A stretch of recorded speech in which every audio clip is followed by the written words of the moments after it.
যার রসুলের প্রতি দরুদ সালাম যে প্রদর্শন করবে আমি আল্লাহ তাকে কাল হাসরের মাঠে রসুলের মাধ্যমেই তাকে সাফায়াতে নাজাত দান। তাই সেই যাকে সৃষ্টি না করলে আমার আল্লাহ পাক একটা বালিকণা ধুলিকণাও সৃজন করতেন না। আমি আমার ভাইকে বন্দনার আসরে কোনো খুদ ধরা এটা কোনো ভালো বাউলের কাজ না।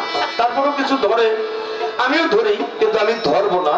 আমি শুধু এখানে একটা কথা আমার ভাইকে মনে করায় দিই। আচ্ছা, আপনি একটা ক্যাসেট দেখলে মনে হয় এই কথাটা আপনি সামনে থেকে বলবেন না। কি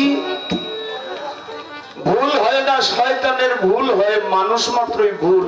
এই কথাটা আমাদের পরস্কারের সাথে একটা বইতে কইছিল। ওর পরে পরস্কারে যা কইছে আপনি শুধু ওই সিডি ক্যাসেটটা দেখেন, তাইলে বুঝবেন আপনি। হ্যাঁ, তা আপনি এই কথা কোন কেমনি মনে নাই মনে নাই। আপনার এখানে প্রশ্ন রাখে যে মানুষকে, আপনি এটা বলবেন মানুষ কারা। একটা গান করি ছেলে, আরে সাফাইয়া